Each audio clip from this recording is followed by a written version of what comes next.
I wasn't supposed to want her. She wasn't supposed to notice me. And yet, in one impossible moment, we couldn't turn away. Two cousins looked at me and said, "We don't fight over anyone. Except maybe you." I noticed her before I knew why I was holding my breath. It was a quiet afternoon, the kind that doesn't announce itself. The ceiling fan hummed. My coffee went cold without me touching it. She stood at the kitchen counter, sleeves rolled just enough to show the faint crease at her wrist where a watch usually lived, reading something on her phone with the seriousness of someone deciding whether to forgive a long memory. "Sorry," she said, not looking up.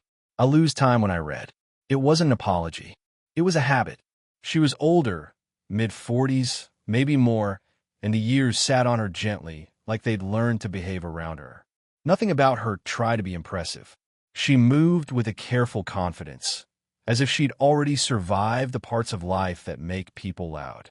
I was in my 20s and still learning how to stand still without feeling like I was wasting something. We shouldn't have been in the same room this easily. I knew that even then. We'd met through family, adjacent, not entangled. Safe enough to explain, complicated enough to hesitate. She had a name that sounded steadier when she said herself. When I tried it, it felt like borrowing someone else's jacket. I talked too much. I always did when silence pressed too close. I told her about the bus I missed, the job interview that went nowhere, the way the city felt smaller every year. She nodded, occasionally smiling, occasionally drifting, her attention both with me and somewhere far behind her eyes. At one point, our hands brushed when I reached for the sugar. It was nothing. It was everything. She didn't pull away. She didn't lean in. She just paused, half a second longer than necessary, then slid the bowl toward me like we planned it. The room felt suddenly aware of us. I started noticing details I had no right to catalog. The way she exhaled before answering personal questions. How she stood straighter when she laughed, like she was bracing for judgment that never came. A faint line between her brows that softened when she thought no one was watching. She asked me why I was really there. I gave her the easier version. She accepted it, the way adults do when they know better but aren't ready to push. There was history in that restraint. A promise, maybe, something she'd once said out loud and kept repeating in her head. Outside, a car door slammed. Voices drifted in through the open window. My cousins, arguing about nothing, laughing too hard. The world intruded, casual and careless. "They're relentless," I said. She smiled. "They always were." Later, too soon, or maybe too late, they cornered me in the hallway, grinning like they'd caught a secret trying to escape. "We don't fight over anyone," one of them said, glancing toward the kitchen where she was rinsing her mug. "Except maybe you." It was meant as a joke. It landed like a warning. When I went back inside, she was quiet, drying her hands, avoiding my eyes with a precision that hurt more than rejection would have. I wanted to say something that wouldn't complicate her life. I wanted to say everything else instead. "You should go," she said softly. I nodded because that's what people do when they don't trust their voice. As I reached the door, my phone buzzed.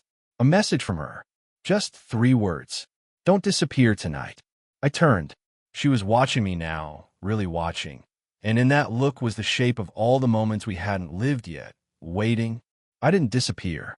I walked 2 blocks, stopped under a flickering streetlight, then walked back like I'd forgotten something important, which I had.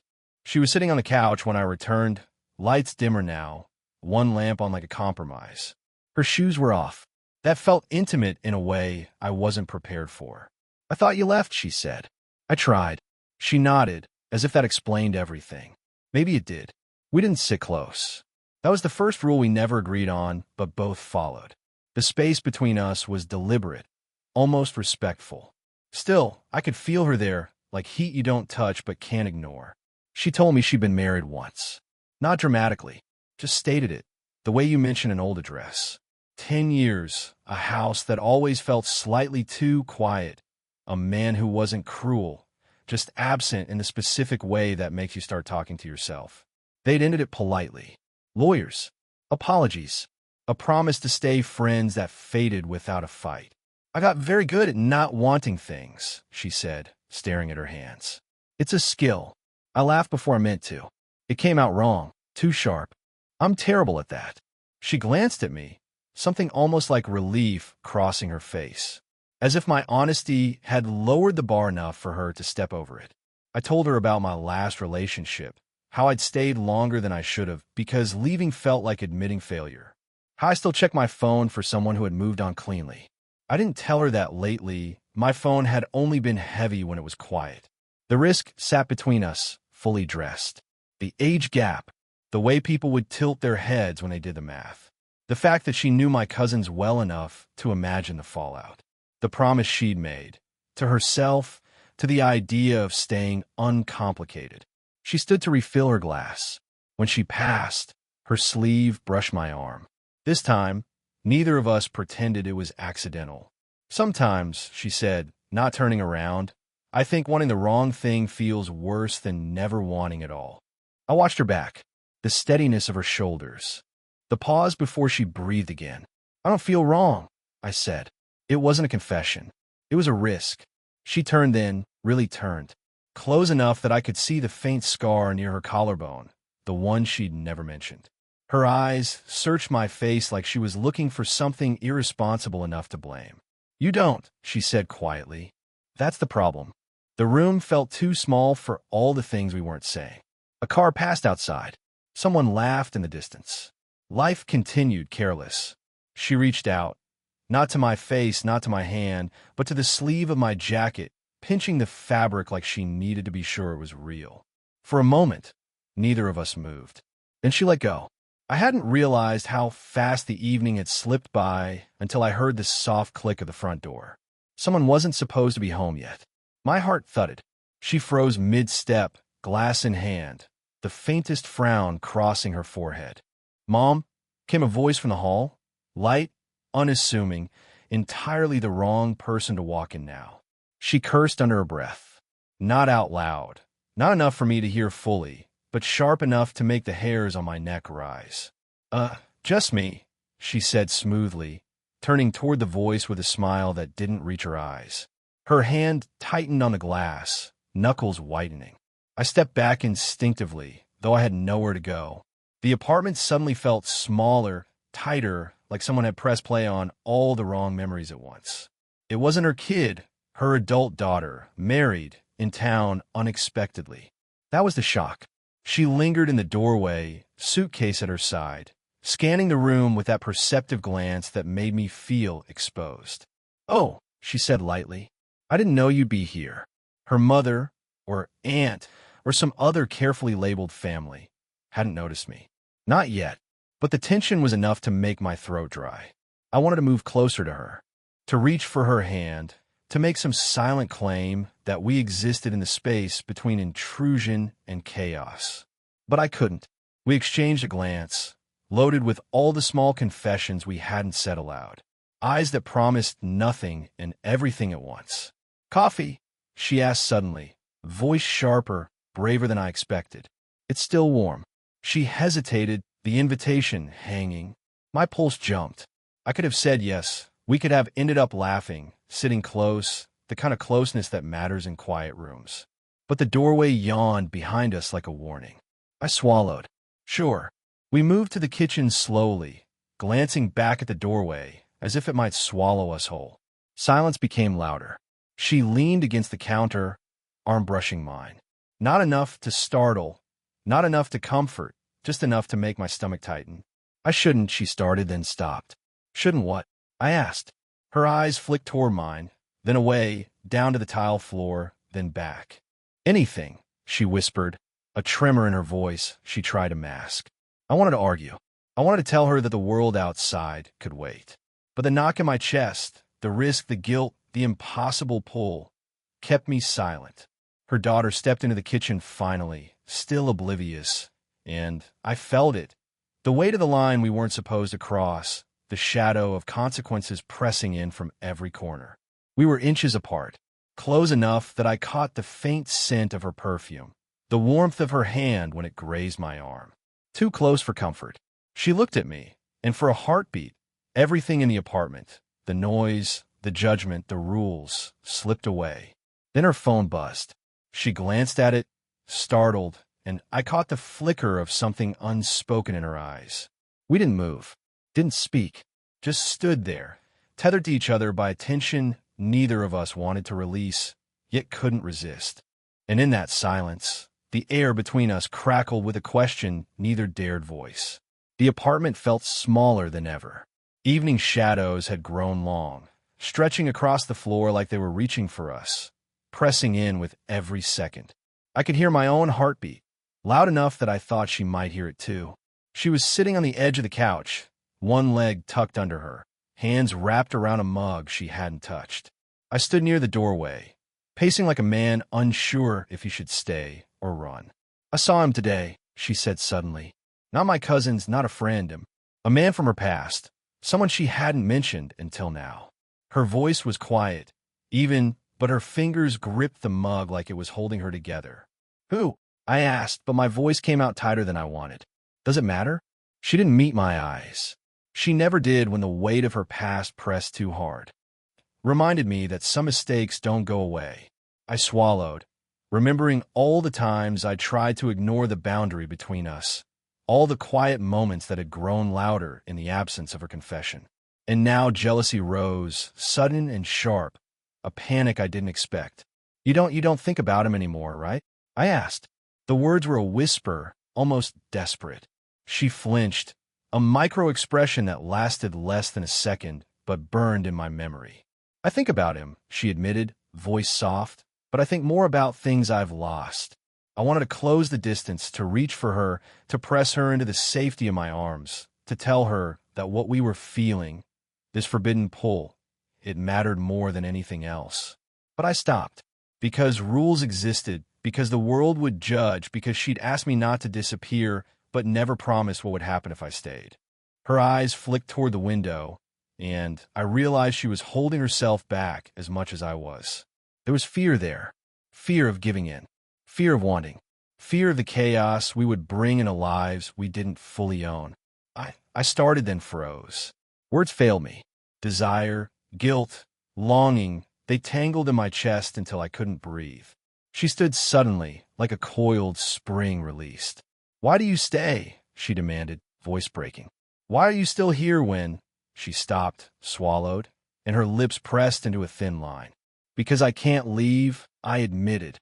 Finally, the words were heavy, loaded with the weight of every glance, every touch, every tiny moment that had pulled me closer without permission.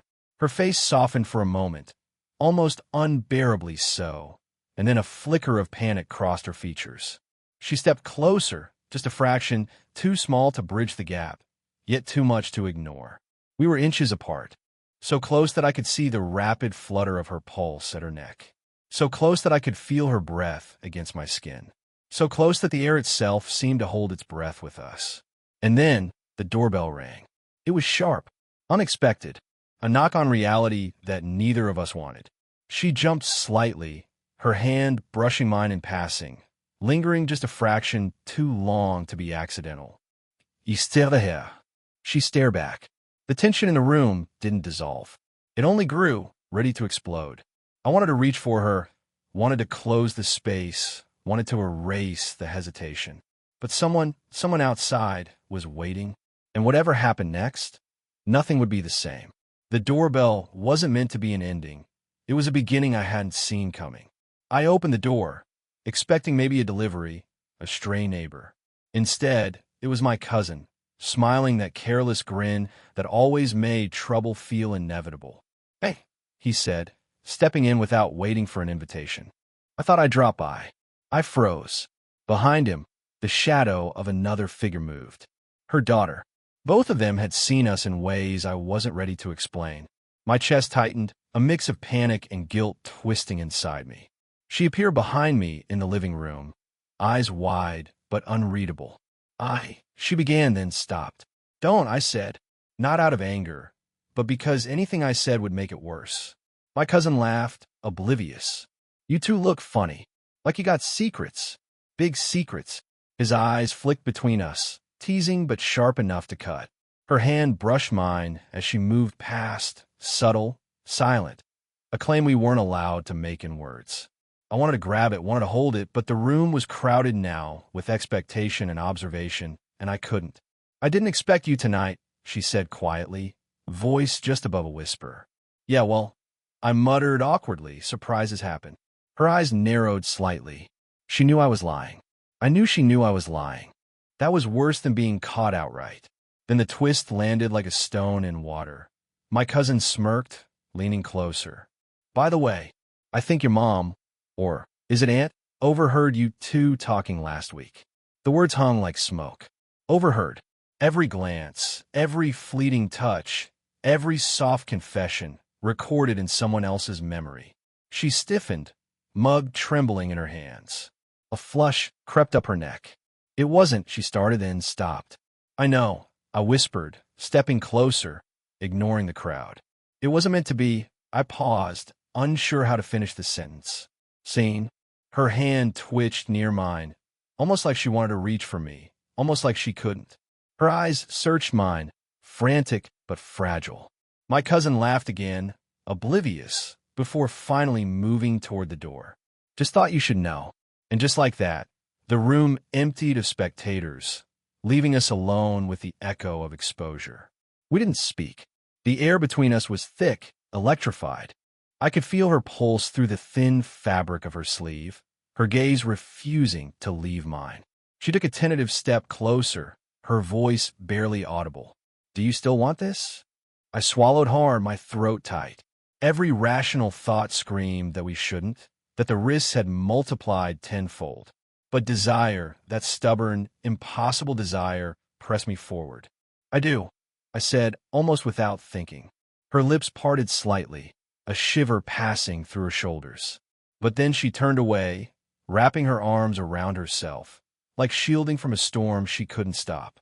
Then we have to be careful, she said softly, almost a command to herself.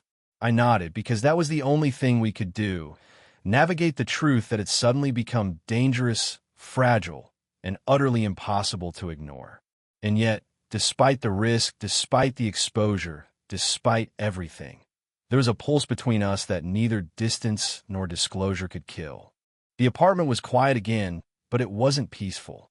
The storm of the night, the near exposure, the words left unsaid, the brush of hands and stolen moments, had left a residue we couldn't ignore. She sat on the couch, knees drawn up, eyes distant. I leaned against the doorway, unsure whether to step forward or retreat. Every instinct told me this was it, the point where fear and desire collided. I can't keep doing this, she said finally, voice tight, trembling just enough to betray the calm she tried to wear. I moved closer, slow, careful, giving her the space to retreat if she wanted. I know, I whispered. I feel it too. Her lips pressed into a thin line. It's reckless. I'm not supposed to want this. Not like this. I don't care, I said, heart pounding. It wasn't bravado. It was truth. I've never cared about rules when it comes to you. Her head lifted slowly, eyes searching mine, raw and searching. In them, I saw the reflection of every hesitation, every longing, every risk we'd taken in silence. I could ruin everything, she said, the weight of years in her voice. You have your whole life ahead, and I've lived too much already. I should know better. I stepped closer. My hand hovered near hers, almost trembling. Maybe we're both just tired of pretending that's enough to keep us apart. Her breath caught, a small sound that made the space between us collapse. She didn't move away. She didn't close her eyes. She simply waited, and that waiting, deliberate, fragile, was a kind of confession. I've wanted this, I admitted, voice low, longer than I should. And I don't care who sees or judges. I want you. Her eyes softened, glimmering with unshed tears. She shook her head slightly, a mix of disbelief and surrender. I thought I could stay in control, but I can't. Not anymore. We moved closer, hesitating in that tiny margin between possibility and fear. My hand brushed hers. She didn't pull away. It was a touch loaded with every stolen glance, every quiet conversation, every half-smile that had built this tension over months. I don't know what comes next, she whispered, lips almost brushing my cheek. I know I don't want to lose this. You. I pressed my forehead gently to hers. Neither do I. The moment stretched, heavy with longing, guilt, and the exquisite terror of choice. The city hummed outside. Somewhere a car alarm blared. Somewhere a clock ticked, marking the unstoppable passage of time. And yet, in that room, the world had narrowed to the space between us. She leaned closer. I leaned closer. The edge was trembling beneath our weight, and we were suspended there, breath mingling, hearts racing, hands brushing in a promise we didn't need to speak aloud. Then the phone on the counter buzzed. She glanced at it, startled. I didn't know if it was interruption or fate. We paused, inches apart, suspended between choice and consequence, between fear and surrender. And for the first time, we understood, fully, irrevocably, what we meant to each other. Everything else could wait. The apartment smelled faintly of coffee and the lingering tension of the night. Outside, the city moved on, indifferent, but inside, everything had shifted. We had crossed the line we'd tiptoed around for months. Messy, risky, real, and nothing could erase that now. She was sitting on the couch, my hand brushing hers as we both breathed out the hours of fear and longing. The world felt quieter, somehow, softer, like it had taken a pause to let us exist in this fragile moment. I don't know if it'll ever be simple, she said, voice low but steady, eyes fixed somewhere past mine. Life doesn't usually give second chances this cleanly. Maybe it doesn't, I admitted. But maybe we don't need clean. Maybe we just need honest. Her lips curved into a small, tired smile. Honest is terrifying, she whispered, but it feels right. I nodded, feeling the weight of everything we'd carried. Longing, guilt, restraint, and the tiny flashes of courage that had brought us here. I realized then that the stakes didn't matter as much as the choice itself. We had chosen each other fully, despite the mess and the world outside. We talked for hours after that, not needing to fill the silence, but letting it hold us together. I learned small things about her past, about the quiet heartbreaks she'd carried alone, about the tiny joys she'd almost forgotten to notice. She learned the same about me, the failures, the impulsive hopes, the parts I'd hidden from everyone but her.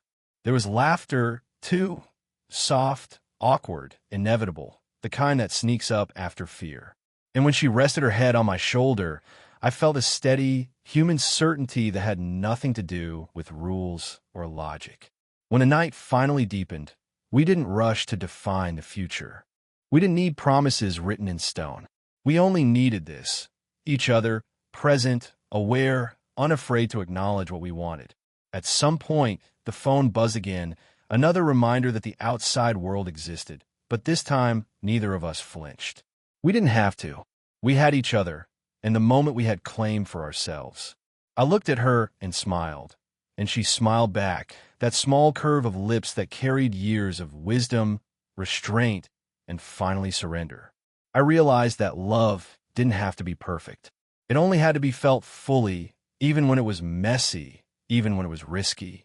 We stayed there, the city lights casting soft patterns across the floor, hands intertwined, hearts slower now, but steady. The chaos of the world existed outside the apartment walls, but inside, there was only us, fragile and real and human. And as I finally let myself breathe fully, I knew this wasn't the end of our story. It was the start of something complicated, wonderful, and ours alone. Did you enjoy the story? What kind of stories would you like to hear next? If you want more slow burn, heartfelt romances with real human emotion, make sure to subscribe and follow for the next journey into love, longing, and everything in between.